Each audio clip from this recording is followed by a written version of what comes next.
Right.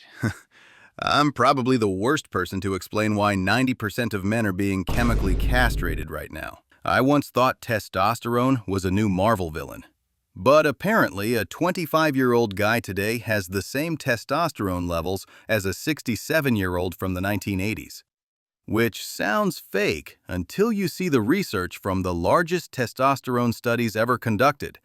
And then it just sounds terrifying. I spent 3 days researching male hormones because I started having second thoughts about why I seem so tired all the time. And I discovered something genuinely alarming that involves paper receipts, hand sanitizer, and the fact that modern men lost 25% of their testosterone in just 25 years. Which is not great, actually. So everyone thinks the whole men today are softer thing is about all those participation trophies or video games or something cultural, right? And I'll admit, that's what I assumed too. I thought we were just softer because everything is easier now compared to a few generations ago. But turns out, there's actual biology happening here. Between 1999 and 2016, testosterone levels in young American men, we're talking 15 to 39-year-olds, dropped from 605 nanograms per deciliter to 451. That's 25% testosterone level reduction in less than 2 decades for the average young American. And this is where it gets properly weird. This decline happened even in men with normal body weight. So it's not just everyone got fatter testosterone reduction theory. Something else is happening. Here's the bit that genuinely keeps me up at night now. 90 to 100% of Americans test positive for endocrine-disrupting chemicals in their blood. Not some people, not people who work in factories. Literally everyone. And these aren't harmless. Studies show these everyday chemicals, the likes of phthalates, BPA, PFAS, which are on regular products we use, reduce testosterone production by 10 to 34%. Maybe that's why they make the names and acronyms so hard to pronounce and spell. It's like we should forget it. I then learned about one of those chemicals, the one called phthalates, or whatever it's called. These chemical things are in fragrances present in your shampoo, soap, etc. So apparently boys aged 6 to 12 with higher phthalate exposure experienced 24 to 34% drops in testosterone. 6-year-olds, their hormones are already being suppressed before puberty even starts. And it gets more absurd. You know thermal receipts? Those flimsy papers they give you at stores that fade after 3 days? Apparently touching those after using hand sanitizer increases BPA absorption by 100 times. BPA equals less testosterone. Proven. So now at least I know I've been chemically castrating myself without realizing for sure every time I sanitized my hands at the grocery store and then grabbed my receipt. Quite a wild thought when I say it out loud. But the chemical contamination is only part of the story. Because apparently, modern men are doing 4 very specific things every single day that reduce testosterone by double digits. And number 1 involves something you probably did last night. Here they are. Number 1, sleep 5 hours a night, which 15% of workers now do regularly, and your testosterone drops 10 to 15% in 1 week. That's aging your hormones by 10 to 15 years in 7 days. I sleep terribly anyway, so this explains quite a lot about my general vibe. Number 2, ultra-processed food, which most of us eat, directly suppresses testosterone, even when calories are controlled. A 2025 study just confirmed this, so it's not even about eating too much. It's about eating fake food that your body doesn't recognize as actual nutrition. Number 3, stress. Modern life floods us with cortisol, the stress hormone, which completely blocks testosterone's effects, even when testosterone levels are adequate. There's this study where 100% of men with high testosterone but also high cortisol refused challenges after losing a competition, while 100% of high testosterone, low cortisol men immediately wanted a rematch. Which reminds me of all those times I gave up when I start losing on Angry Birds after yelling at the phone like a madman. Anyway. Number 4, obesity. There's the vicious cycle bit. Low testosterone makes you gain weight, especially around the belly. That fat tissue contains aromatase enzyme, which converts testosterone into estrogen. So you become less male hormone having and more female hormone having, which makes you gain more weight, which converts more testosterone to estrogen, which it's a nightmare feedback loop. Men with obesity, BMI over 30, are 4.89 times more likely to have low testosterone than normal weight men. Now to recap. So we found that back in 1999, young men were sporting about 600 nanograms of testosterone per deciliter of blood. And nowadays, just 25 years later, our young men are sporting about 450. Fine. Now listen to this, because now is when this whole thing stops being funny. Men with testosterone below 300 nanograms per deciliter, which is now 20% of young men, double, have a 2.07 times higher risk of premature death. Not slightly higher, not marginally increased.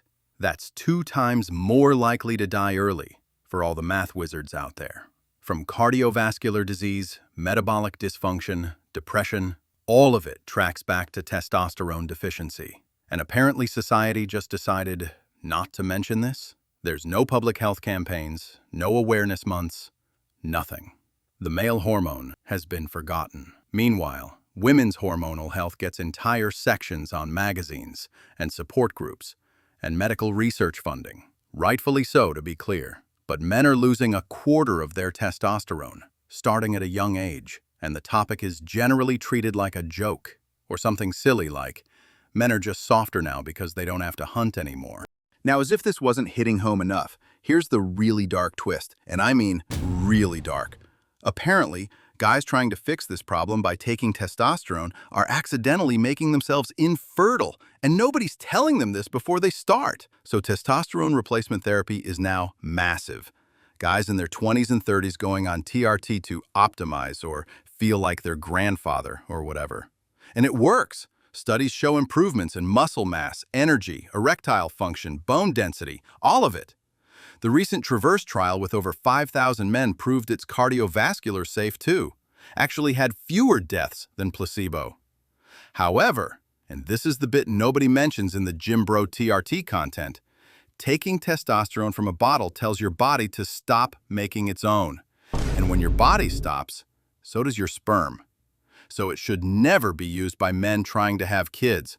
My scientific crusade into this topic has shown that 45% of men with no sperm production have low testosterone, but taking testosterone to fix it literally makes them sterile. So guys are trying to be more manly by taking testosterone and accidentally ensuring they can never have children, which feels like the universe's cruelest practical joke.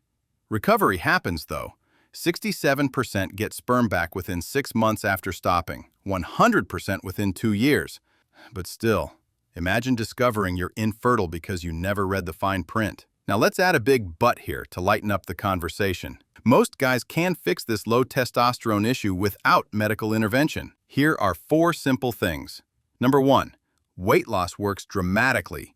Lose just 10% of body weight and testosterone increases by 84 nanograms per deciliter. Bariatric surgery patients losing 32% body weight saw 251-point increases. That's enough to go from clinically deficient to completely normal. Number 2, sleep 7 to 10 hours and you prevent that 10 to 15% weekly drop. Number 3, lift weights. Testosterone can spike 21 to 40% immediately after heavy compound exercises. Number 4, a balanced diet and supplementation.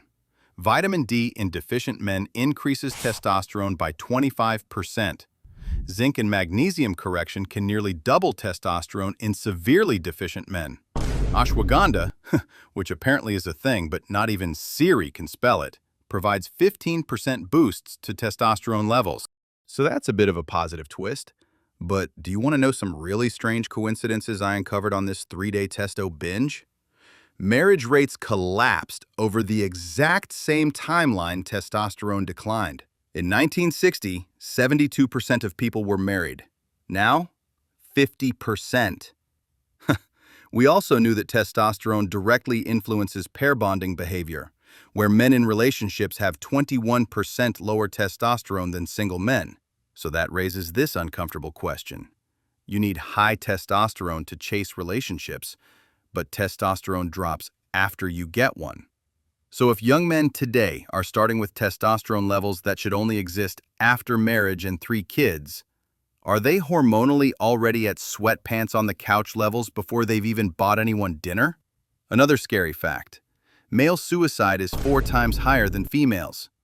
80% of suicides are men, and most male suicide victims had no known mental health diagnosis, partly because men don't seek help, but also because testosterone deficiency looks like depression.